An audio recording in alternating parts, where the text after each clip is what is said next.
Undang-Undang Nomor 7 Tahun 2021 pemulihan ekonomi dan mengoptimalkan penerimaan negara. PPS bukan paksaan.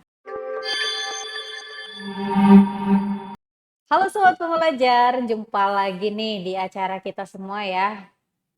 Perkenalkan, masih dengan Irma Suryani Lubis di sini. Kita berada dalam acara Martabe. Mari kita belajar.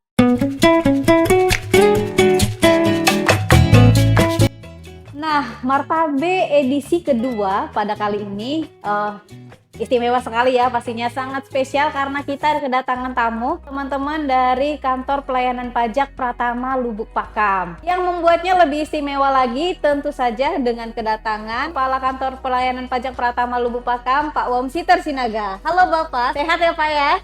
Puji Tuhan, sehat. Alhamdulillah. Boleh diceritakan sedikit mungkin Pak tentang materi yang akan dibawakan pada hari ini? Baik, terima kasih Bu Irma. Sebelumnya saya mengucapkan terima kasih kepada pihak Balai Diklat Keuangan Medan yang memberikan kesempatan kepada kami dari KPP Pratama Lubuk Pakam untuk bersinergi memberikan edukasi kepada masyarakat tentang peraturan perpajakan. Dalam hal ini nanti kita membahas Undang-Undang Nomor 7 Tahun 2021 tentang harmonisasi peraturan perpajakan. Demikian kira-kira Bu Irma. Mungkin boleh diceritakan sedikit Pak tentang latar belakang terbitnya Undang-Undang Nomor 7 Tahun 2021 tentang harmonisasi peraturan perpajakan.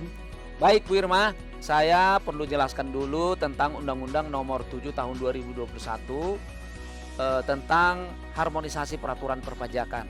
Adapun tujuan undang-undang ini dibuat adalah untuk mempercepat pertumbuhan ekonomi yang berkelanjutan, kemudian pemulihan ekonomi dan mengoptimalkan penerimaan negara. Nah, di dalam undang-undang ini ada 9 bab, kemudian ada 6 ruang lingkup yang harus dibahas ya, yaitu terkait dengan ketentuan umum dan tata cara perpajakan, kemudian pajak penghasilan, pajak pertambahan nilai, kemudian program pengungkapan sukarela, lalu pajak karbon dan cukai.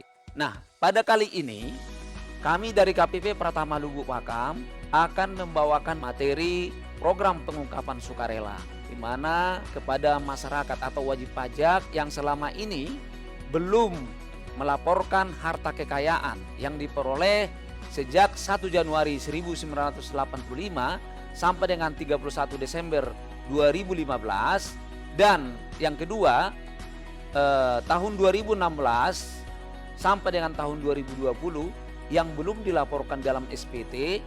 Ini kesempatan bagi wajib pajak untuk menggunakan fasilitas program pengungkapan sukarela ini untuk melaporkan harta kekayaannya supaya mendapatkan fasilitas berupa keringanan tarif pajak dan sanksi pajak. Ini dibuat dengan tujuan untuk meningkatkan kepatuhan wajib pajak untuk melaporkan pajaknya. Kira-kira demikian Bu Irma. Terima kasih Pak Wom. Sebelumnya kami merasa sangat terhormat nih Pak Wom berkenan hadir di Balai Diklat Keuangan Medan untuk memberikan informasi edukasi kepada masyarakat tentang undang-undang terbaru nih ya Pak ya, harmonisasi peraturan perpajakan. Mungkin ada sedikit pesan Pak untuk Sobat Pembelajar atau wajib pajak sekalian di rumah. Baik Irma, bagi masyarakat, para sobat pembelajar yang kami hormati, kami sangat berharap materi ini bisa disimak dengan baik-baik supaya menambah pengetahuan, menambah pemahaman agar pengetahuan kita terhadap undang-undang perpajakan dapat lebih meningkat sehingga kepatuhan perpajakan kita dapat dilaksanakan dengan baik, sehingga tidak lagi ada nanti sanksi-sanksi perpajakan yang diberikan karena ketidaktahuan mengenai undang-undang perpajakan. Demikian Bu Irma, sekali lagi saya mengucapkan terima kasih. Baik, terima kasih Pak Wong atas penjelasan dan begitu pula dengan paparan singkatnya ya tentang Undang-Undang HPP. Sobat Pembelajar sekalian pasti sudah penasaran juga bagaimana sih, apa sih sebenarnya yang pengen kita bahas pada kesempatan kali ini. kita langsung masuk ke materi pada edisi yang kedua ini. Nah, sekarang tema yang akan kita bawakan adalah PPS, Program Pengungkapan Sukarela.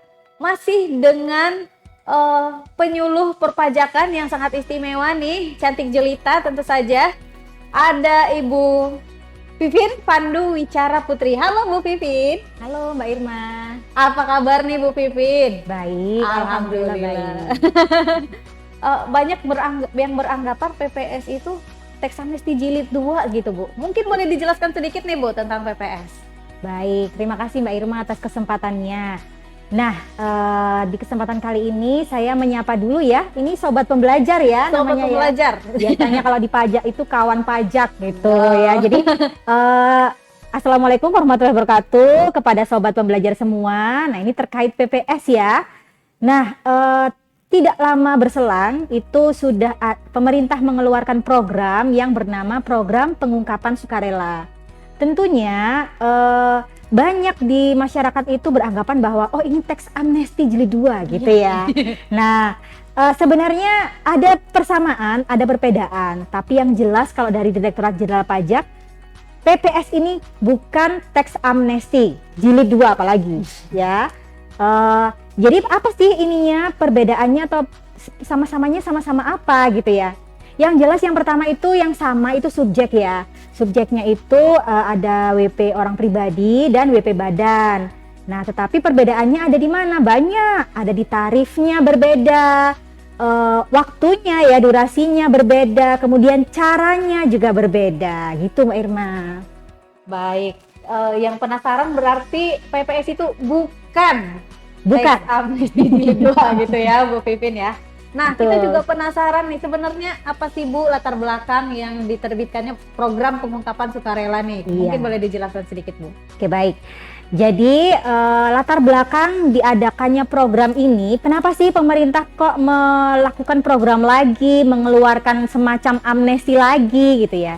Jadi sebenarnya berdasarkan data di Direktorat Jenderal Pajak setelah diadakannya program amnesti pajak tahun 2016-2017, itu ternyata masih banyak wajib pajak yang belum menyampaikan atau melaporkan atau mengungkapkan hartanya secara benar atau keseluruhan di dalam SPT tahunan gitu. Jadi digelontorkanlah lagi program ini gitu dengan harapan meningkatkan kepatuhan pelaporan wajib pajak gitu Mbak Irma. Jadi tujuannya adalah untuk meningkatkan kepatuhan wajib pajak untuk melaporkan harta kurang lebih begitu. Secara sukarela pastinya ya, Nah, gitu. sukarela tentu saja. Kemudian mungkin kita juga penasaran ya Bu ya. Sebenarnya sasarannya ini, tujuannya ini ke siapa sih begitu ya untuk PPS ini sendiri? Baik, jadi PPS ini terdapat 2 kebijakan. Jadi di dalam PPS ini ada 2 kebijakan. Yang pertama adalah untuk peserta teks amnesti. Nah, peserta teks amnesti ini siapa? Bisa WPOP, bisa WP badan. Nah, yang kedua, kebijakan 2 itu hanya untuk wajib pajak orang pribadi. Kenapa Bu? Ini sering banget pertanyaan, kenapa Bu badan kok tidak bisa ikut kebijakan 2? Karena pemerintah beranggapan bahwa badan sudah cukup diberi kesempatan untuk pengungkapan hartanya itu di teks amnesti gitu. Jadi di kebijakan 2 PPS hanya diperuntukkan khusus bagi orang pribadi. Seperti itu Mbak Irma. Nah, ini juga mungkin wajib pajak OP berarti ini ya Bu ya. Iya. Nah, apa keuntungan yang bisa didapatkan oleh WP dengan ikut PPS ini sendiri gitu? Oke. Baik, jadi gini, wajib pajak itu di Indonesia itu kan jauh lebih banyak daripada fiskus ya, petugas pajak ya. Nah, gini, jadi PPS itu didasari dengan asas kesederhanaan, kepastian hukum dan manfaat. Kesederhanaannya itu apa? Ini salah satu keuntungan bagi wajib pajak, bahwa sederhananya gimana sih? Sekarang itu cukup online loh, nggak perlu datang ke kantor pajak. Itu nggak perlu ngantri, cukup online saja. Kemudian yang kedua itu kepastian hukum. Kalau dirasa ternyata oh iya ada harta saya yang belum saya laporkan dalam SPT tahunan. Nah, inilah kesempatannya untuk menebusnya dengan tarif yang lebih murah daripada sudah diperiksa, kena sanksi kenaikan, kena denda gitu Mbak Irma. Jadi di sini program PPS ini sebenarnya ini apa ya istilahnya, boleh dibilang insentif ya atau kesempatan lah bagi para wajib pajak yang belum seluruhnya atau memang belum sama sekali mengungkapkan hartanya dalam SPT tahunan, khususnya SPT tahunan 2020 begitu. Jadi sobat pembelajar nih, kesempatan terakhir nih. Tahun depan belum tentu ada, apalagi tahun-tahun setelahnya gitu ya. Oke, mungkin bisa kita lanjutkan sedikit tentang wajib pajak orang pribadi yang memang mau mengungkapkan harta secara sukarela. Nah, caranya gimana nih Bu? Kemudian tarifnya berapa? Jadi saya jelaskan terkait tarif ya untuk kebijakan 1 maupun kebijakan 2. Jadi tarif kebijakan 1 dan kebijakan 2 itu tentunya berbeda. Saya akan jelaskan secara rinci nih apa sih perbedaan kebijakan 1 dan kebijakan 2. Nah, yang pertama dari pesertanya, siapa yang bisa mengikuti. Apa sih Bu kebijakan 1 itu? Kebijakan 1 itu wajib pajak yang belum mengungkapkan harta yang diperoleh dari tahun 1985 ya sampai dengan 2015 itu bisa mengikuti kebijakan 1 ya. Jadi WPOP dan WP Badan peserta teks amnesti itu untuk kebijakan 1. Untuk kebijakan 2 adalah wajib pajak orang pribadi, itu subjeknya. Kemudian basis pengungkapannya itu apa? Nah, kalau untuk kebijakan 1 itu adalah harta per 31 Desember 2015 yang belum dilaporkan atau belum diungkapkan atau kurang diungkapkan seperti itu. Nah, kalau kebijakan 2 ini basis pengungkapannya adalah harta yang diperoleh selama 2016 sampai dengan 2020 yang belum dilaporkan atau kurang dilaporkan dalam SPT tahunan 2020. Seperti itu untuk basis pengungkapan ya. Subjek sudah, basis pengungkapan sudah, kemudian yang terakhir adalah tarif. Nah, memang lapisan tarif untuk masing-masing kebijakan itu ada 3. Di mana secara keseluruhan itu tarif untuk kebijakan 1 itu lebih rendah daripada tarif untuk kebijakan 2. Di kebijakan 1 itu ada 3 tarif yaitu 6%, 8%, dan 11%. Apa Bu bedanya di antara ketiga tarif itu? Gitu pasti pertanyaannya ya Mbak Irma. Nah, tarif yang paling rendah untuk semua kebijakan. Jadi kalau kebijakan 1 itu 6, 8, 11, kebijakan 2 itu 12, 14, 18. Jadi tarifnya ada 3 ya masing-masing dengan perbedaan kebijakan 1 dan kebijakan 2. Bedanya itu bisa dilihat dari tarif. Tarif paling bawah itu adalah yang paling kecil ya. Itu diharapkan wajib pajak selain mendeklarasikan hartanya juga menginvestasikan harta tersebut ke dalam 3 hal. Yang pertama SBN, yang kedua hilirisasi energi, hilirisasi, yang kedua adalah renewable energy. Itu adalah tarif paling rendah, ya dong, kan disuruh untuk investasi lagi ya. Nah, tarif di atasnya atau yang di tengah itu untuk wajib pajak yang mendeklarasikan hartanya di dalam negeri maupun repatriasi dari luar negeri. Itu yang tarif tengah gitu. Nah, yang tarif paling tinggi tentunya adalah yang wajib pajak yang mendeklarasikan saja hartanya yang ada di luar negeri. Jadi nggak dibawa masuk, itu yang paling tinggi. Itu untuk tarif sama kebijakan 2 juga gitu. 12, 14, 18. Jadi rata-rata untuk wajib pajak orang pribadi yang hanya mendeklarasikan hartanya di dalam negeri saja tanpa investasi itu tarifnya 14% untuk kebijakan 2 gitu Irman. Baik, berarti ada layernya ya Bu. Ada layernya gitu. Tentunya kita harapannya di reinvestasi di dalam negeri untuk sektor-sektor yang disebutkan oleh Bu Pipin tadi begitu ya. Nah, ini ada kabar-kabar nih dari wajib pajak Bu Pipin. Banyak yang mendapat email dari DJP nih terkait daftar harta versi DJP yang belum dilaporkan dalam SPT tahunan. Nah, WP harus apa nih kalau dapat email surat cinta kayaknya nih. Surat cinta ya. Surat cinta tersebut. Silakan Ibu. Oke, jadi itu bukan kabar burung ya, itu benar memang. Jadi gini, berdasarkan data AEOI ya, apa tuh? Automatic Exchange of Information dan Data Perpajakan ILAP itu DJP atau Direktorat Jenderal Pajak Kantor Pusat nih mendapatkan banyak data terkait data keuangan dari kedua sumber tersebut untuk wajib pajak yang berada di Indonesia. Nah, inilah salah satu juga yang menstimulasi pemerintah mengeluarkan PPS ini, karena dari data-data tersebut ternyata masih banyak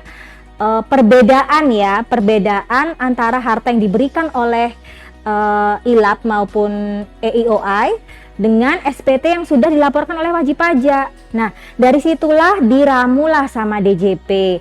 Kemudian dikeluarkanlah email isinya adalah, ini loh, harta di SPT tahunanmu itu ada kode harta 010 nilainya sekian, tapi kok di data kami nilainya sekian, ada perbedaan gitu. Nah, tentunya wajib pajak jangan takut gitu ya, jangan apa ini dari kantor pajak gitu ya kan. Banyak tuh yang telepon sama saya, Bu ini apa Bu, saya kok dapat email gitu, apa ini 200 juta Bu, saya nggak pernah ini dapat. Nah, kayak gitu yang dilakukan pertama kali tentunya oleh sobat pembelajar dan kawan pajak semua. Yang pertama adalah meneliti apakah benar, apakah Bapak Ibu sobat pembelajar atau kawan pajak itu merasa bahwa data yang harta ya khususnya yang disampaikan dalam SPT tahunan 2020 itu memang belum sepenuhnya ya. Nah, kalau sudah sadar begitu ya silahkan ikut PPS ya kan. Tapi kalau dirasa nggak betul ini gitu ya, kalau orang Medan kayak gitu nggak betul ini apa ini gitu kan, ya silahkan untuk konfirmasi kepada nama yang ada di dalam email tersebut. Jadi di dalam email tersebut tuh ada nama AR, account representatif Mbak Irma, ada namanya, ada nomor teleponnya. Jadi silahkan konfirmasi, silahkan koordinasi dengan AR dan KPP terdaftar. Jadi jangan buru-buru seuzon dulu ya, karena memang data yang diberikan oleh DJP itu data yang didapat oleh DJP dan belum tentu benar istilahnya gitu. Bisa benar, bisa setengah benar, bisa benar sekali. Nah, silahkan untuk kawan pajak atau sobat pembelajar konfirmasi ke AR-nya masing-masing. Baik, berarti ini sepertinya DJP juga sedang mengumpulkan data nih ya Bu ya, Bu Pipin ya. Jadi masih diberi kesempatan wajib pajak yang mau mengikuti PPS itu dari awal Januari kemarin sampai dengan 30 Juni 2022 masih terbuka. Jadi begitu 30 Juni 2022 ditutup, nah barulah pemeriksa bergerak. Mungkin ini ada kegundahan juga dari wajib pajak. Ini kalau misalnya harta bukan atas nama wajib pajak nih Bu Pipin, bagaimana sih perlakuannya Bu? Apakah perlu kita laporkan juga? Ya, jadi dalam PPS ini yang kita lihat, dalam SPT tahunan pun yang kita lihat adalah siapa sih sebenarnya pemilik harta ini gitu. Walaupun misalkan saya nih beli untuk anak saya misalkan, tapi sebenarnya kan itu harta milik saya ya. Jadi kepemilikan apa subjektif atau apa ya istilahnya, yang benar-benar memiliki harta itu siapa sebenarnya gitu. Itulah yang diikutkan dalam PPS. Harta atas nama orang tua, harta atas nama anak, nggak masalah gitu, nggak masalah. Nanti disebutkan di dalam keterangan yang ada di dalam SPPH, lampiran SPPH namanya ya. Kalau kita lapor PPS itu ada kan, kita isi daftar harta, kita isi daftar hutang. Nah itu memang kolom-kolomnya itu, ini harta milik siapa, atas nama siapa gitu. Jadi ada gitu ininya, apa namanya, tempatnya gitu Pak Irma. Baik, berarti kalau memang memilikinya walaupun atas nama siapapun begitu ya Bu Betul. Pipin ya. Silakan dilaporkan di SPT tahunan, maupun kalau misalnya nggak sempat kemarin, belum sempat dilaporkan di SPT tahunan, silakan mengikuti program pengungkapan sukarela. Betul sekali. Baik, mungkin Bu Pipin terima kasih nih atas materi yang disampaikan pada hari ini tentang PPS. Mungkin ada sedikit pesan nih untuk sobat pembelajar atau wajib pajak di rumah ya. Iya. Gini sobat pembelajar dan kawan pajak semua, program PPS ini adalah pilihan ya, pilihan yang sangat disayangkan kalau dilewatkan. Tentunya jangan semata-mata, oh tetangga aku ikut PPS, tidak. Tapi kita perlu tahu diri kita sendiri, harta kita sendiri. Apakah sudah benar pelaporannya di dalam SPT tahunan tahun 2020? Kalaupun memang belum benar, alangkah baiknya kita langsung gercep ya memanfaatkan kesempatan PPS ini. Jangan sampai terlewat, nanti menyesal kemudian ya. Kalau gitu ya, sobat pembelajar dan kawan pajak, PPS bukan paksaan, ini adalah pilihan, dan saya rasa ini pilihan yang sangat tepat apabila memang ada harta yang kurang atau belum diungkapkan dalam SPT tahunan 2020. Seperti itu Mbak Irma. Jadi ayo manfaatkan PPS beramai-ramai. Baik, sebelum 30 Juni gitu. Sebelum 30 Juni betul. Masih ada kesempatan nih, jangan sampai kelewatan. Baik, terima kasih Bu Pipin atas Sama-sama, sharingnya pada Mbak hari Irma. ini. Mudah-mudahan nih wajib pajak, kawan pajak, sobat pembelajar dapat tercerahkan dengan yang Iya. disampaikan oleh Bu Pipin pada kesempatan Satu lagi nih, boleh ya? Silakan. Nah, kawan pajak dan sobat pembelajar khususnya yang terdaftar di KPP Pratama Lubuk Pakam nih, silahkan kalau misalkan ada yang mau ditanyakan terkait PPS untuk menghubungi WA, melalui WA bisa ya, tentunya di 0811 6100 125 atau DM di Instagram nih, kamu punya Instagram nih Mbak Irma. @pajak lubuk pakam, jangan lupa follow. Nah, di sana nanti akan ada banyak informasi baik terkait kelas pajak maupun tata cara pelaporan, tata cara ikut PPS gitu ya. Nanti di situ ada banyak gitu. Jadi jangan sungkan untuk bertanya kalau misalkan ada kesulitan terkait PPS ini ataupun kesulitan terkait perpajakan lainnya. Itu aja. Terima kasih. Baik, sangat welcome sekali ya teman-teman di KPP Lubuk Pakam ya. Pintu kita terbuka lebar untuk wajib pajak yang mau bertanya atau konsultasi gitu ya. Konsultasi terkait perpajakan ya. Baik. Gitu ya. Terima kasih Bu Pipin sudah berkenan untuk mengedukasi wajib pajak sobat pembelajar pada kesempatan kali ini di acara Martabe kita. Terima kasih, sampai jumpa lagi di edisi Martabe selanjutnya. Dah.